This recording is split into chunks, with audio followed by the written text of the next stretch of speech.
One. विशेषण, जिसे हम एडजेक्टिव कहते हैं। विशेषण का अर्थ, जो शब्द संज्ञा या सर्वनाम की विशेषता बताते हैं उन्हें विशेषण कहते हैं। इस प्रकार जो शब्द विशेषता बतलाते हैं उन्हें विशेषण तथा जिनकी विशेषता बताई जाती है उन्हें विशेष से कहते हैं।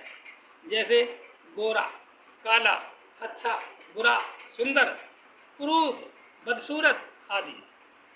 उदाहरण, आसमान का रंग नीला है, इसमें नीला विशेषण है और नीला किसका रंग बता रहा है?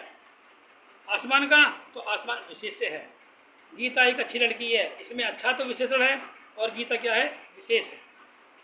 विशेषण के भेद, विशेषण के 4 भेद होते हैं: गुणवाचक विशेषण, परिमाणवाचक विशेषण, संख्यावाचक विशेषण और संकेतवाचक या सार्वनामिक विशेषण।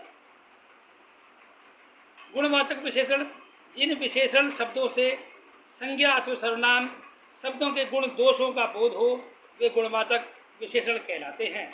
जैसे अच्छा, सुंदर, गीला, रोगी, छोटा, कोमल, काला, गोरा, खट्टा, नमकीन, सुगंधित आदि।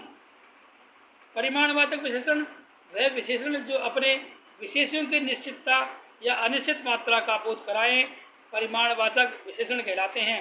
इसके भी 2 भेद होते हैं। कौन कौन से? एक तो होता है निश्चित परिमाणवाचक विशेषण, जहाँ नाप तोल या माप निश्चित हो उसे निश्चित परिमाणवाचक विशेषण कहते हैं। जैसे 1 किलो दाल, 2 मीटर कपड़ा, 4 किलोमीटर लंबा मार्ग आदि। अनिश्चित परिमाणवाचक विशेषण, जहाँ नाप तोल या माप अनिश्चित हो वहाँ अनिश्चित परिमाणवाचक विशेषण होता है। जैसे कुछ पैसे, थोड़ा सा भोजन,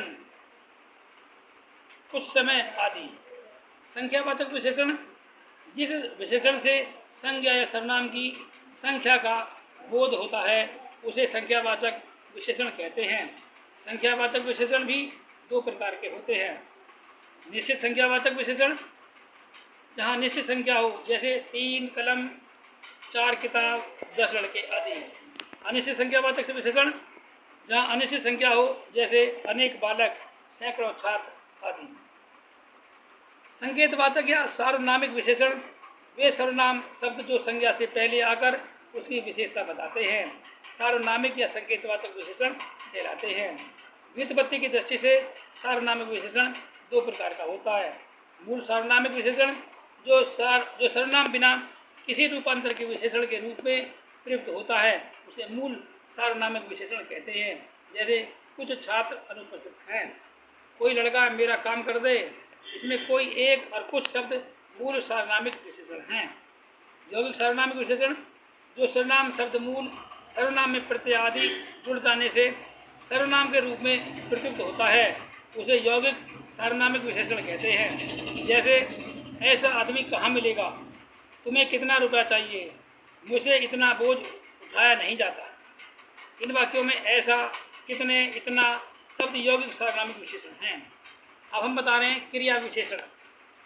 क्रिया विशेषण का अर्थ है जो शब्द क्रिया की विशेषता प्रकट करते हैं वे क्रिया विशेषण कहलाते हैं। जैसे मोहन सुंदर लिखता है, संगीता प्रतिदिन पढ़ती है, गौरव यहाँ रहता है। इन वाक्यों में सुंदर, यहाँ एवं प्रतिदिन शब्द क्रिया की विशेषता बता रहे हैं, अतः ये शब्द क्रिया विशेषण हैं। क्रिया विशेषण के भेद, क्रिया विशेषण के 4 भेद होते हैं: कालवाचक, स्थानवाचक, परिमाणवाचक और रीतिवाचक। कालवाचक क्रिया विशेषण, जिस क्रिया विशेषण शब्द से कार्य के होने का समय ज्ञात हो वह कालवाचक क्रिया विशेषण कहलाता है। इसमें बहुधा ये शब्द प्रयोग किए जाते हैं, जैसे यदा, कदा, जब, तब, हमेशा, तभी, तत्काल, निरंतर, शीघ्र, पूर्व, बाद, पीछे, घड़ी घड़ी, अब, तत्पश्चात, तदनंतर, कल, कई बार, अभी, फिर कभी आदि। स्थानवाचक क्रिया विशेषण, जिस क्रिया विशेषण शब्द द्वारा क्रिया के होने के स्थान का बोध हो वह स्थानवाचक क्रिया विशेषण कहलाता है।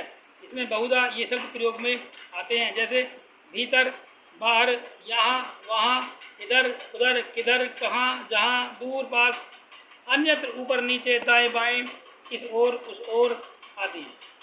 परिमाणवाचक क्रिया विशेषण में जो शब्द क्रिया का परिमाण बतलाते हैं वे परिमाणवाचक क्रिया विशेषण कहलाते हैं। इसमें अधिकांशतः थोड़ा थोड़ा, अत्यंत, अधिक, अल्प, बहुत कुछ, पर्याप्त, प्रभुत, कम, न्यून, बूंद बूंद, स्वल्प, केवल, प्राय, अनुमानतः, सर्वथा आदि शब्द प्रयोग में आते हैं। रीतिवाचक क्रिया विशेषण जिस क्रिया विशेषण शब्द द्वारा क्रिया के संपन्न होने की रीति का बोध होता है वे रीतिवाचक क्रिया विशेषण कहलाते हैं। इनमें अधिकांशतः अचानक, सहसा, एकाएक, झटपट, आप ही, सच, जी, जरूर, अतएव, इसलिए, क्योंकि, नहीं, न, मत, कभी नहीं, कदापि नहीं आदि शब्द प्रयोग में आते हैं। ये शब्द हमारे क्रिया विशेषण के भेद में सब कुछ आता है। ये आज हमने विशेषण के बारे में बताया, क्रिया विशेषण के बारे में बताया। आप इसका अध्ययन कीजिए।